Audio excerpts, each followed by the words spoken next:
ఉన్న బంగారాన్ని విడిపించి ఆ రోజు ఆన్లైన్ రేటుకే మేము కొంటాం. Sharma gold company. నమస్కారం, వెల్కమ్ టు సుమన్ టీవీ. నేను గీతాంజలి. ప్రస్తుతం మనతో పాటు బాబా శ్రీ సదానందగిరి ఉన్నారండి. వారి వయసు 109 సంవత్సరాలు. అయితేనే ఇప్పటికీ ఆయన స్టిల్ యంగ్ లాగా కనిపిస్తారండి. ప్రత్యేకంగా చెప్పుకోవాలి, సనాతన ధర్మం పైన ఆయనకున్నటువంటి పట్టు కావచ్చు. ఇప్పుడున్న యంగ్ జనరేషన్ ఏం నేర్చుకోవాలి మన సనాతన ధర్మం నుంచి, దాంతో పాటుగా వాళ్ళ జీవన శైలి ఏ విధంగా ఉండాలి, హెల్దీగా మన లైఫ్ స్టైల్ ఉండాలంటే మన లైఫ్లో ఏవేవి మనం మార్చుకోవాలి, ఏ విధంగా ఉండాలనేది ఇప్పుడు వారు చెబుతూ ఉంటారు. ఇలా ఎందరికో ఆదర్శంగా ఉన్నారు. ఇప్పటికీ అంటే ఈ 109 సంవత్సరాల్లో కూడా హిమాలయాలకు వెళుతూ ఉంటారు. అక్కడ సాధన చేసుకోవటం కానీ, అలాగే వారి గురువు గారిని కలిసి రావటం కానీ, అలాగే ప్రతి ఒక్క రాష్ట్రంలోనూ వారు సంచరిస్తూ ఉంటారు. అక్కడ ఎన్నో దేవాలయాల దగ్గర వారు మనకు కనిపిస్తూ ఉంటారు. అలా ప్రస్తుతం తెలుగు రాష్ట్రాల్లో వారు ఉన్నారండి. వెంటనే సంప్రదిస్తే తప్పకుండా వస్తామన్నాం. వారిని ఆహ్వానించాం సుమన్ టీవీ స్టూడియోకి. మనతో పాటు ఉన్నారు గురువు గారు. వారితో మాట్లాడదాం. గురుగారు నమస్కారం అండి. గురుగారు, మీలాంటి పెద్దవాళ్ళతో మాట్లాడుతున్నప్పుడు సనాతన ధర్మంలో అసలు విడాకుల ప్రశ్నే లేదు అని ఇలా అన్నారు. అలాంటిది మరి ఇప్పుడు ఎందుకు ఇంతగా చూస్తున్నాము? దంపతులు కాస్త విడిపోవటం, 1 సంవత్సరం వివాహమైనప్పటికీ తర్వాత 2 ఏళ్ళు వాళ్ళు, కొంతమంది 20-30 సంవత్సరాలు కలిసి ఉన్న వాళ్ళు కూడా విడాకులు తీసుకుంటూ ఉన్నారు. అసలు ఎందుకు ఇవాళ రోజుల్లో ఈ పరిస్థితులు? ముందు లేవు అంటారా? లేదనేది కొంతమంది చెప్తున్నప్పుడు ఉన్నాయి. ఉన్నాయి, విడాకులు ఉన్నాయి. ఎట్లా? ఆధారాలు ఉన్నాయి వాటికి. ఒక భార్యాభర్త ఉంటారు. పాతకాలంలో ఏం సిస్టమ్, గురువు తిన్న ప్లేట్లో శిష్యుడు తినాల, భర్త తిన్న ప్లేట్లో భార్య తినాలి. అవును. ఆ భార్య ఆ భర్తకి రోజు వడ్డిస్తుంది. వాడు లాస్ట్న జర వదిలేసి లేచేవాడు. మిగతాది ఈమె వేసుకొని అదే ప్లేట్లో ఆకు తినేది. ఒక దినం వడ్డిస్తూ పక్కింటామా ఒక మంచి చీర కొనింది, నాకు కొనియాను, చూస్తాంలే అన్నాడు. 2వ రోజు అడిగింది, చూస్తాంలే. 10 రోజులు చూసింది. 11వ దినం ఏం అడగలే, వడ్డిచ్చింది. ఆయన తిని లేసేయంగానే తను విడిగా ఇంకో ఆకు పెట్టుకొని ఆ ఆకులో తినకుండా పక్కన తినేది. విడాకు అలా వచ్చిందండి. వాడికి డమ్ అనిపించింది. ఒరే రోజు నా ప్లేట్లో తింటా, ఇప్పుడు ఎందుకు చేసింది? ఓహో చీర అడిగింది ఇలేదు కదా, బై రేపు కొని తెస్తాను. అది విడియాకు. ఇప్పుడు ఈ దిక్కుమాలిన విడాకులు ఎందుకు వస్తున్నాయంటే ఈగో ప్రాబ్లం పెరిగింది. ఇప్పుడు అమ్మాయికి చదువు బాగుంది, తల్లిదండ్రులకు ఆస్తిపాస్తులు ఉన్నాయి, ఉద్యోగం చేస్తాను. Why I should have to bow my head before you అనే స్థాయికి పోతా ఉన్నారు. సనాతన ధర్మ వ్యవస్థ మొగుడు ఏం చేసినా పడి ఉండు, తాగినా ఉండు అయి నేను చెప్పను, అట్లా చెప్పను. బట్ ఒక అండర్స్టాండింగ్, ఏ రోజైతే అది బెల్లము జీలకర్ర తలకాయ మీద పెడతారో వీడు వాడైతాడు, వాడు వీడైతాడు, ఆ భావనతో పెడతారు. అసలు పాతకాలంలో వివాహాలు ఆయన ఊళ్ళో అమ్మ నాయన పోయి పలానా ఊర్లో అమ్మాయికి చూసినాం రా, నీకు పలానా రోజు పెళ్లి అంతే. ఆ పిల్లవాడు ఈ అమ్మాయికి చూడు, ఈ అమ్మాయి ఆ పిల్లవాడిని చూడు. ఆ రోజు పరదా కట్టి ఈ బెల్లం జీలకర్ర పెట్టేటప్పుడు ఈ పరదా పైకి లేచినాక అట్లా చూస్తారు, మొదటి చూపు. అప్పుడు చూసేవారు. ఆ కనెక్టివిటీ, ఇతను నా భర్త, ఈమె నా భార్య, ఆ అనుకోవడము, ఈ పెట్టడంతో ఇతని ఎలక్ట్రిఫికేషన్ ఆమెకు, ఆమె ఎలక్ట్రిఫికేషన్ అతనికి శాస్త్రారంలో ఉండే ఆ బ్రహ్మరంధ్రం నుంచి దిగుతుంది. ఏకత్వ భావన. ఆలు మగలు, భార్య భర్తలు. ఇప్పుడు వైఫ్ అండ్ హస్బెండ్ బెండ్. వాడు నాకు బెండు, నేను నీకు బెండు, ఈ మాటలు అనుకుంటాను. అంటే ఇంకా ఎక్కువ మాట్లాడితే ఇంగ్లీష్ వాళ్ళు అంటారు wife is a knife to cut your life అని. ఈ డైలాగులన్నీ వస్తాండాయి. ఎందుకు వస్తాండాయి? వాళ్ళు అట్లా ప్రవర్తనలు, ఈ డామినేషన్ ఉండటంతో. ఎప్పుడైతే డామినేషన్ లేదు, ఆయన పతిదేవుడు, వాడిని కాలు కడిగి నేను నీళ్ళు తాగాల అంత లేదు. ఇంకా ఈ జీవితంలో నా తల్లిదండ్రులు ఇంకెంత కాలం ఉంటారో తెలియదు. ఇంకా నేను బతికినంత కాలం నా తోడు ఆయన, ఆయనకు తోడు నేను.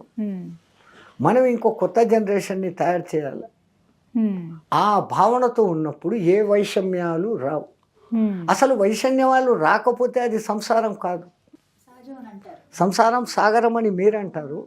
సంసారం నవరసాల సారం.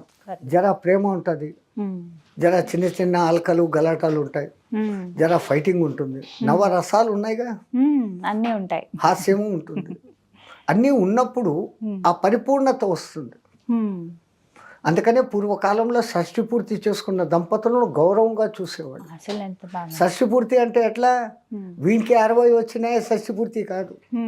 మ్యారేజ్ అయిన డేట్ నుంచి ఇద్దరూ కూడా అన్యోన్య దాంపత్యంగా 60 ఏండ్లు ఉంటే అప్పటికి రౌండ్ అబౌట్ వాళ్ళకి 80 చేరుతుంది సహస్ర చంద్ర దర్శనం. కానీ పురుషుడికి 60 ఏళ్ళు దాటిన తర్వాత చేసిస్తూ ఉంటారు. బ్యాడ్ పద్ధతే కాదు, వేదం అది చెప్పలే. వాళ్ళు అటువంటి వాళ్ళది ఎంతమంది వచ్చి ఎంత గ్రాండ్గా చేస్తారు. అవును. సో వాళ్ళ ఆదర్శం. 60 ఏళ్ళు వాళ్ళు కలిసి ఉన్నారు మ్యారేజ్ అయినాక. మధ్యలో డింగ్ డాంగ్లు ఫైటింగ్లు సబ్ కుచ్ హువా, అన్నీ ఉన్నాయి, కలిసి ఉన్నారు. అది అలా చూస్తాం కొంతమందిని. ఒక్క సనాతన ధర్మంలోనే భర్త ఎట్లున్నా ఏం చేసినా భరించాల నువ్వు, భర్త భరించువాడు అన్నది కమాండింగ్గా చెప్పినా దీని వెనకల ఒక సత్యవంతుడిని మొండి యమధర్మరాజుతో కొట్లాడి బతికించుకుని లేదు, తిరిగి తెప్పించుకుని ప్రాణం. వాళ్ళు 5 మంది పాండవులను ఒక్క లైన్లో నిలబెట్టగలిగింది ద్రౌపది. స్త్రీశక్తి గొప్పది. ఇప్పుడు వచ్చిన ఈ జనరేషన్లో ఈ డామినేషన్ మెంటాలిటీ, అదే problem. Why I should have to bow to you, నీకు నేను ఎందుకు లొంగాలి అంటే తగ్గితే తప్పేంటి అని అనుకోవాలి. ఎక్కడో ఒక చోట కొంచెం కాంప్రమైజ్. పూర్తిగా నీ వ్యక్తిత్వాన్ని చంపుకోకు. కాంప్రమైజ్ లేకుండా లైఫ్ లేదమ్మా. కానీ కొంతమంది వింటూ ప్రతి దానికి అదే డామినేషన్, కొట్లాట్లు పెరిగిపోతే ఆ మనసు విరిగిపోతుంది, ఆ లవ్ అఫెక్షన్ ఉండదు, ఆ బాండ్నెస్ ఉండదు. అదే చెప్తా. అందున రెండవది, ఇప్పుడు ముందుగానే మీట్ టుగెదర్ గెట్ టుగెదర్ అని ఏందేందో ముందే పెళ్లికి ముందే వీళ్ళని తిప్పేస్తా ఉన్నారు. వీళ్ళకు ముందు నుంచి కొన్ని అభిప్రాయాలు పెట్టుకొని ఉంటారు. నా భర్త ఇట్లా ఉండాలా, అట్లా ఉండాలా, నా భార్య వచ్చింది అట్లా ఉండాలా, ఇట్లా ఉండాలా. రియల్ లైఫ్లో అందరికీ వాడు ఊహించుకునే ఊహలే, నిజాలు నిజాలే. అన్నీ వీడు అనుకునేది 100% లేకుంటే he will get disappointed, he will go in to frustration. So she is not suitable అనే డెసిషన్కు వీడు వస్తాడు, ఆమె వస్తుంది. పెద్దలు కుదిర్చిన వివాహం తర్వాత మళ్ళీ లవ్ మ్యారేజెస్, ఆ లవ్ మ్యారేజ్ కూడా అయిపోయాక ఇప్పుడు లివ్ ఇన్ రిలేషన్షిప్స్ లేదు. ఇప్పుడు లవ్ అనే మాటకు అర్థం చెడగొట్టేశారు. లవ్ ఒకటే ఒక లవ్, అన్కండిషనల్ లవ్, తల్లి ప్రేమ. మిగతా ప్రేమలన్నిటి వెనకల ఇంతో అంతో స్వార్థం ఉంది. ఒక తండ్రి ఒక బిడ్డను చదివిస్తున్నాడు అంటే వీడు చదివినాక ఉద్యోగం చేసి నన్ను చూసుకుంటాడు అనే ఇంటెన్షన్ ఉంది. ఒక అన్న తమ్ముళ్ళ మధ్య, అక్క చెల్లెళ్ళ మధ్య, భార్య భర్తల మధ్య, ఎవరి మధ్య ఉన్న ఆ లవ్కు కొన్ని కండిషన్స్ ఉన్నాయి. కండిషన్లెస్ లవ్, ఓన్లీ మదర్స్ లవ్. అందుకే మన వేదాలు మాతృదేవోభవ, ముందు ఫస్ట్ ప్రిఫరెన్స్ ఆమెకు. ఆ తల్లే 9 మాసాలు మోసి సస్తానో బతుకుతానో డెలివరీ అంటే each delivery is nothing but death. దానికి సిద్ధపడి వానికి కని పాలిచ్చి పెంచి వాడు అను అంటే అమ్మ అను, మామ అను మాటలు నేర్పించి వీడు మీ నాయన అని పరిచయం చేస్తే నాయన తెలుసు. అమ్మ సత్యం, నాయన నమ్మకం. అమ్మ చెప్తే తెలిసింది నాయన, మా అమ్మ, తాత, అల్లుడు, సంథింగ్ వరుసలు అంతా అమ్మ చెప్తే తెలిసింది. తొలి గురువు అమ్మ. మన సమాజం మారాలంటే ప్రతి ఇంట్లో తల్లి తన బిడ్డలను ఒక జిజియాబాయి లాగా ఒక శివాజీని చేసినట్టు చేయగలగాలి. చేయొచ్చు, చేయడం లేదు. ఎందుకంటే ఆమెకి టైం లేదు. ఆమె ఉద్యోగం, ఆయన ఉద్యోగం, పిల్లలు ఆయాల దగ్గర, వాళ్ళకి ఆ అఫెక్షన్ దొరకడం లేదు. వాళ్ళంతా క్రూయల్గా మారుతా ఉన్నారంటే ఈ కాలం జనరేషన్ పిల్లలు క్రూయల్ మెంటాలిటీలోకి మారిపోతున్నారు, డిప్రెషన్లోకి పోతా ఉన్నారంటే they are not seeking the love. వాళ్ళకి ఆ లవ్ దొరకడం లేదు. వీళ్ళు పొద్దునే 8 గంటలకి ఉరుకులు పరుగులు వాడికి స్కూల్కి తోసేస్తారు, వీళ్ళు ఆఫీసులకి పోతారు. ఏ రాత్రి 8 గంటలకు అలసిపోయేస్తారు, వాడు ట్యూషన్ నుంచి వాడు వస్తాడు. వాడు పనుకొని ఉంటే గుడ్ నైట్ బిడ్డ అంటారు, పనుకుంటారు. So what is the bonding connection? Miss అవుతుంది చాలా. You should have to spare some time for your children and teach morals. మన సంస్కృతి, మన సంప్రదాయం, మన పద్ధతులు. ఏకపత్ని ఏకబాణం రామ. ధర్మం ఎక్కడ ఉంటుందో అక్కడ దేవుడు ఉంటాడు. భగవద్గీత. ఇవన్నీ చిన్నపిల్లలకు మనం నేర్పించడంలే. Twinkle twinkle little star, how I wonder what you are, humpty dumpty sat on wall had a great fall. ఇవి నేర్చుకోకపోతేనే అసలు ఏమి రావన్నట్టుగా చూస్తారు. అసలు ఒక మాత ఇంటికి నేను పోయినాను. వాడు somewhat 4th or 5th class, knowledge ఉంది. ఏం పేరు నాయన నీది అని అడిగితే వాడు నా దిక్కు పిచ్చోడు చూసినట్టు చూస్తూ ఉన్నాడు. అదే వినపడలేదా పాపము అని మళ్ళీ అడుగుతాను. వాళ్ళ అమ్మగారు వచ్చి నవ్వుతూ గ్రేట్గా, మా వాడికి తెలుగు రాదండి, నీ భాషను నీ బిడ్డకు నువ్వే నేర్పకపోతే చచ్చినట్టు వాడు ఇంగ్లీష్ నేర్చుకో, అది పొట్టకూటి విద్య. నీ మాతృభాష నీ బిడ్డకు నువ్వే నేర్పకపోతే ఇంక 3వ తరం వచ్చేసరికి అంతా డింగ్ ఇంగ్లీషే. మన సంస్కృతి, మన సాంప్రదాయం, మన పద్ధతి భ్రష్టమవుతుందంటే కారణం అక్కడ. ప్రతి తల్లి వాళ్ళ భాష, తమిళ్, కన్నడ, మలయాళం, రాజస్థానీ, గుజరాతీ, పంజాబీ, జోబీ హో, మాతృభాషని మర్చిపోరు. ది నెక్స్ట్ మన దేశ భాష అనిపించుకునే లెవెల్లో ఉండే హిందీ. కనీసం సంస్కృతం రాకపోతే అట్లీస్ట్ హిందీ. ఈ రూట్స్ ఎవరు మర్చిపోవద్దు అనేది. గురుగారు ఒక ప్రశ్న. ఈ మధ్య సైంటిస్టులు చెప్పారు ఎప్పుడు ఏదో కనిపెడుతూ ఉంటారు ఇలా అని చెప్పి. అయితే భూమికి పైన మనం అందరికీ తెలిసిందే అంతరిక్షం, నక్షత్ర మండలం ఇవన్నీ చూస్తాం.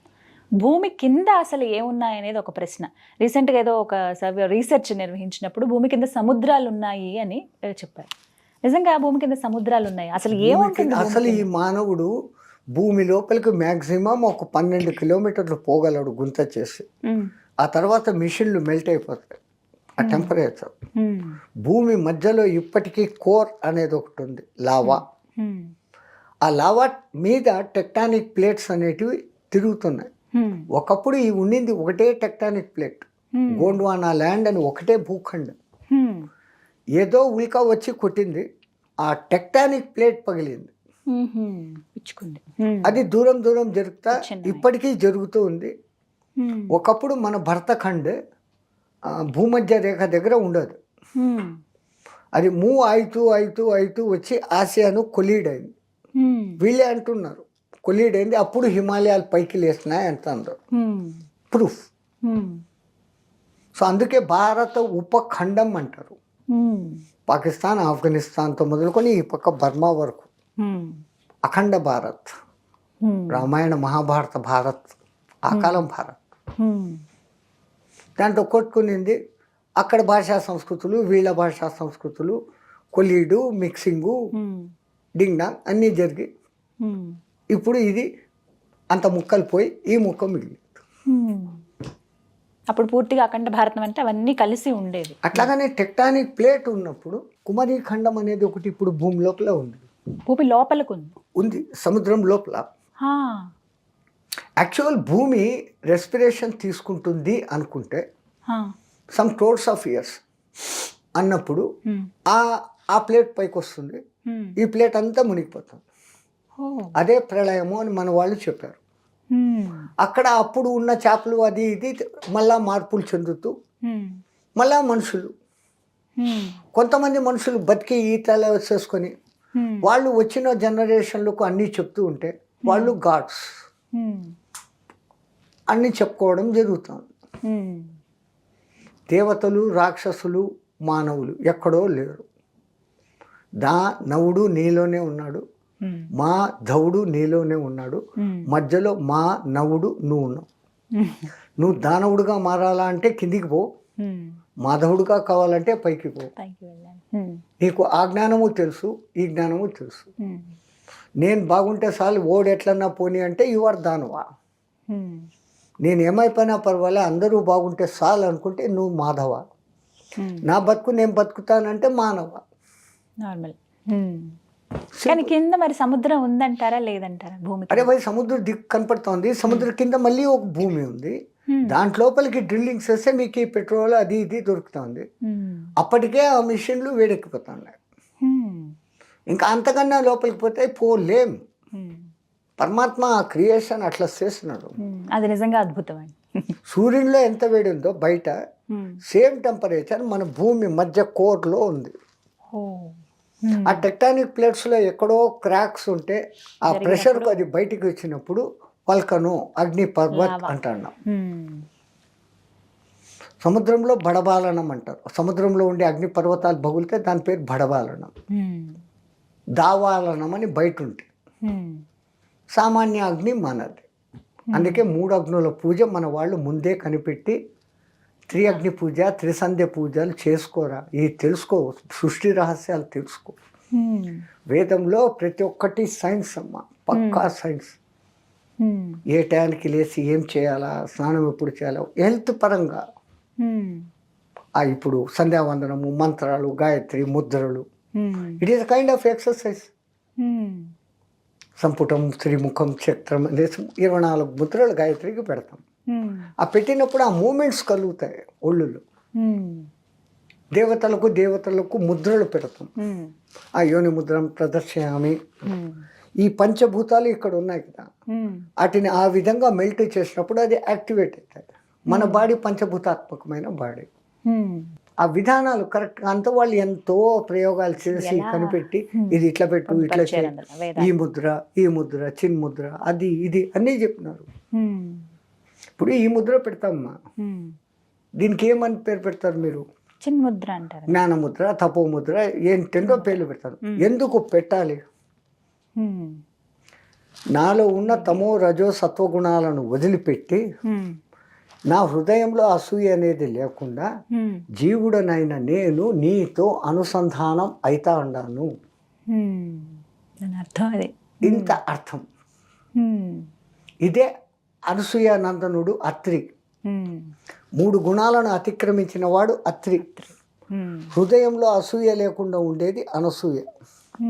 ఇద్దరు ఇక్కడనే ఉండరు. అత్రి అనసూయ నువ్వు గుంచిస్తే ఆ దత్తుడు నీకు దత్తుడై వస్తాడు. ఇది తెలుసుకోవాలి అందరూ. చాలా చక్కగా వివరించారండి. ఇంకా చాలా ఉన్నాయి మాట్లాడడానికి. మీరు మరొకసారి సమయం ఇస్తే ఖచ్చితంగా వీటి గురించి తెలుసుకుంటాం. చాలా సంతోషం. మా గురు కటాక్షం. నమస్కారం. జై శ్రీమన్నారాయణ.